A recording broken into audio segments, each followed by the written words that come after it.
Hello and welcome to my exemplar. This will give you an idea of what I'm looking for with the project. I've done this at about a level 3 level, I think. So it's up to you to add as much into it to earn that level 4. Basically, your assignment is to create a flipped lesson for your students. As you can see on my screen, the lesson that I've randomly selected was to look at credibility of sources using this attached lesson. What we're going to do is I'm going to walk you through my lesson and my assessment tool, and then you can either use my format to create your project, or you can take other formats that you have that will better display the learning. So here you go.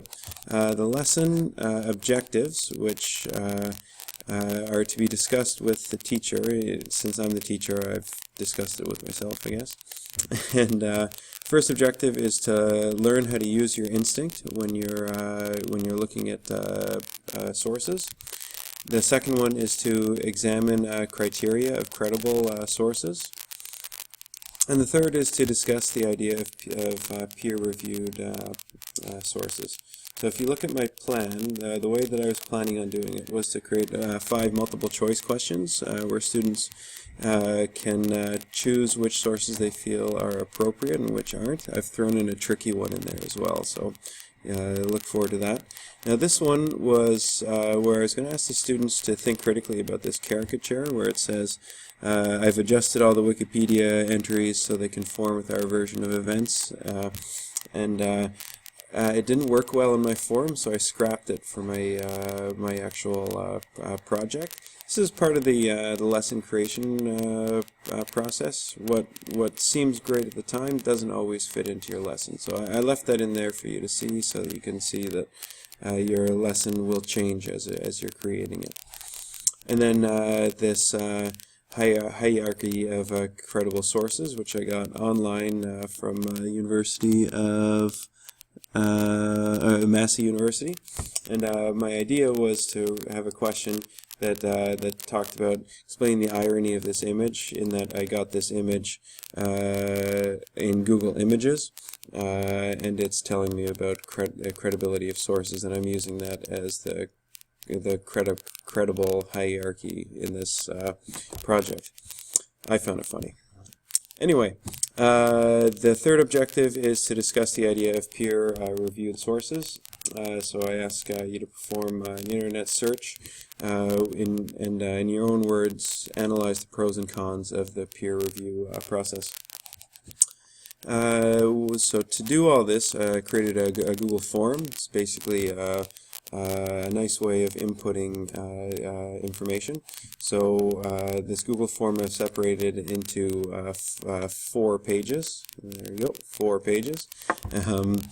And I'll show you what it looks like. So you go to View Form, and I'm going to walk you through my example of filling out the form. Now I've asked you to put your email address in. This is my email address. We need the email address because I've used an extension called Flubaroo, which will allow you to will allow the program to auto-evaluate the submissions. So you hit that. Now we're at 50%. What sources are not sources that you should use in academic papers? Obviously, Wikipedia is a great place to start. To be honest, I've used Wikipedia many times in graduate studies. Probably shouldn't tell that just in case the prof is going to see this. Anyway, it's a great place to start because it gives you a place to jump out from, but then you use the Wikipedia sources that you find to have a stronger argument. Government sources, some people might say, aren't the best places to go, depending on the government. Reddit, yeah. I'm going to skip the next ones because I'm going to get you to look at those. Remember, Nature is the journal Nature, and there's one in here that I'm going to try not to tell you is the tricky one. There's one in there that you'd think would be a great source, but it's not. I'm not going to pick any of the answers. Oh, look, we found our image again. It's blown up a little bit. It's this hierarchy, as I said, published by a prof at Massey University. And I ask you to find one example of each of these types of sources, all online. So I'd say, okay, here you put number 1 and find a referee and to find that journal, I'd send you to maybe Google Scholar and say Nature. Oh, look, there we go. So there's a refereed journal, and you can actually, for now, jump in and take the citation right there, hit a nice copy, jump back to your form, and there's number 1. Okay, then for number 2, you'd go and try and find a book. So to do that, I'd get you to take a look at this book, and then you can get the citation, and just copy that and throw that into here. Now the product here isn't the important part, it's more the process, so I want you to go through and go through this process to make sure that you're actually hitting on and understand what each of these journal entries is. As the teacher, I would be supporting my students in the class, saying, okay, you're having trouble finding an MA thesis? Hey, why don't you have my wife's? Or if you do a quick Google search for MA theses, you should turn one up.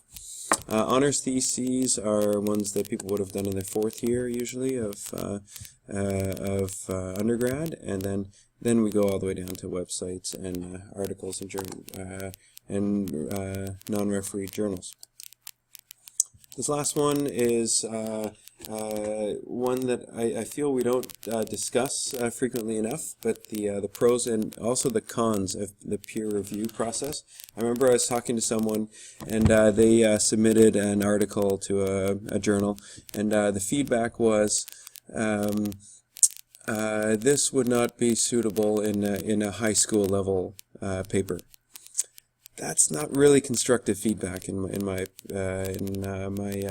opinion, and that's one problem with the anonymity with the peer review process. A small one, but still, you know, the feedback that I've seen can be a little not constructive. That would be one of my cons that I'd put towards that. One of the pros of anonymity means that you don't have to worry about people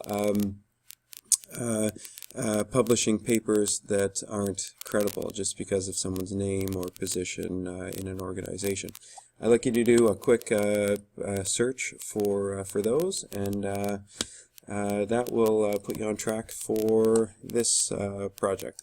As you're recording your entries, they get put into this nice spreadsheet for me. So this was the date that I did this, put my email address, and went through there. Now, once your response comes through, this nice little extension called Flubaroo will auto grade the assignment and then email out your responses. Thanks for spending the last 8 minutes listening to my assignment. Now it's your turn to make your own assignment. Pick any of the other 14 assignments, or take this assignment as well and make it better. If you have any questions, please send me an email, or you can text me, which would be quicker during the school year, at 613-513-3777.